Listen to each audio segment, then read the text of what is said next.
the law. Bend the fucking law.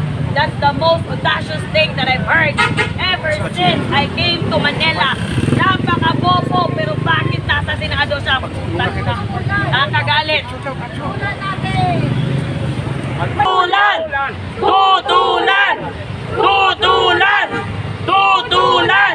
Kasi si Boying Rimulya ay isang tuta ni Marcos na magsisimula na naman ng pagwatak-watak ng mga Pilipino natin. Kaya tayo bilang ordinaryong Pilipino ay tumututol sa gusto nilang mangyari. Dahil ang nakalagay sa ating konstitusyon, ang upong ombudsman ay malinis, walang kaso at walang kung ano-anong nakasampang demanda laban sa kanya. Pero itong ombudsman na nais silang inupo ay isang katerbang kaso. Tama. Papayag ba kayo na ang isang ombudsman na nakaupo ay siya mismo ang babali ng ating batas? Hindi! Ano na lang ang mangyayari sa ating bansa kung ang ombudsman mismo ay siyang babali sa ating batas? Tandaan po ninyo, nag-agree po siya sa sinabi ni Erwin Tulfo na minsan kailangan baliin ang batas. Isang paglabag sa konstitusyon bilang isang abogado na siya mismo ang babali ng batas. Kaya ngayon di tayo papayag na siya'y iupong ombudsman. Hindi tayo titigil, hindi lamang dito magsisimula at hindi lamang dito magtatapos ang ating laban. Hindi tayo papayag at hindi tayo mananahimik hanggat iuupo nila si Boying Rimulya bilang ombudsman. Sapagkat ang nais lamang nila ay wala silang magiging kalaban sa 2028. Gusto lamang nilang patalsikin si Inday Sara bilang Vice Presidente ng Pilipinas.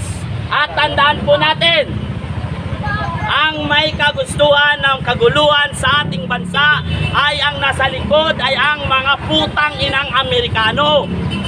Sapagkat alam nila na pag si Inday Sara ang naupong presidente ay napaka-neutral at hindi siya kayang hawakan sa liig na kung sinong bansa na maging sunod-sunuran at tuta lamang ng mga dayuhan.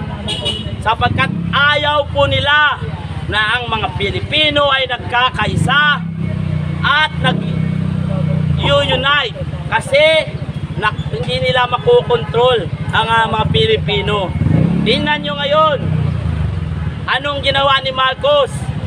Pinayagan niyang magtayo ng magawaan ng mga armas ang Amerika dito sa ating bansa.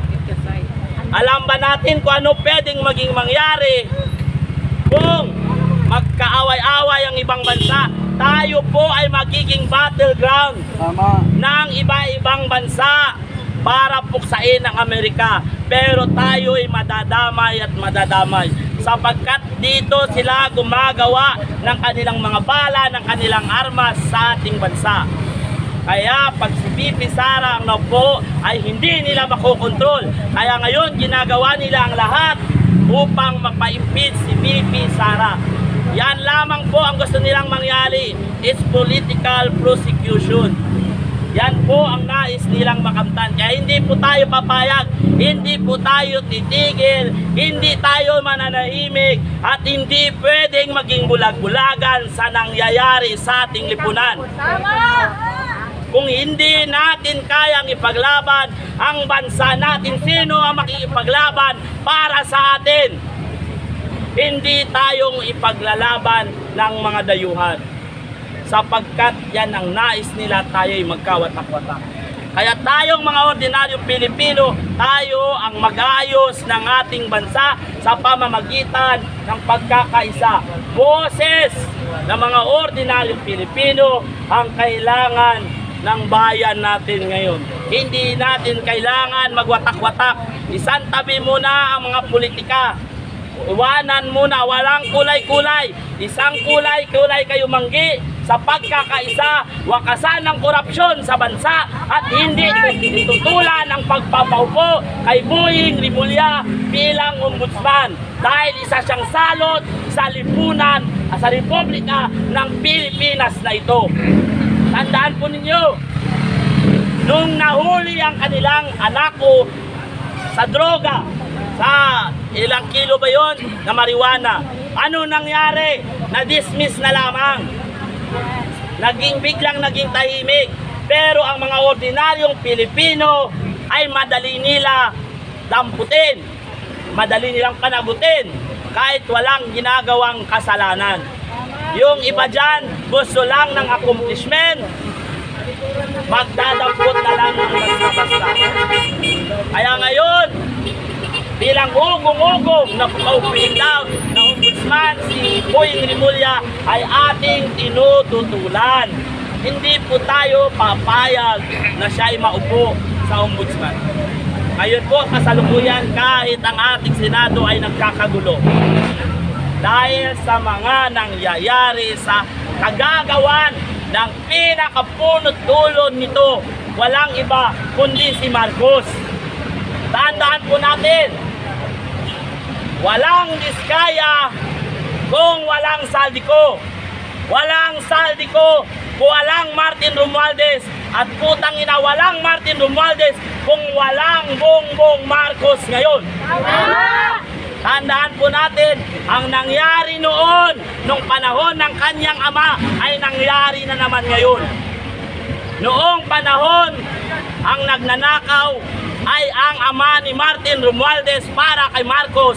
Ngayon na naman, si Martin Romualdez ang nagnanakaw para kay Marcos na naman.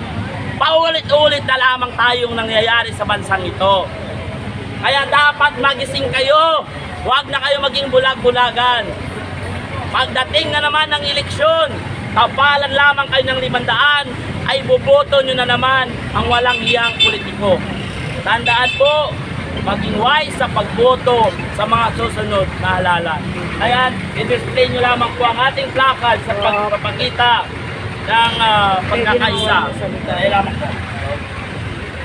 Diyos, ay manahamay kausap na po yung ating professor.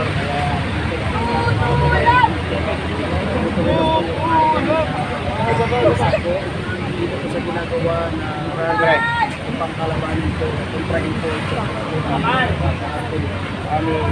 Boying Rimulya. Kung nakita nyo, tutulan.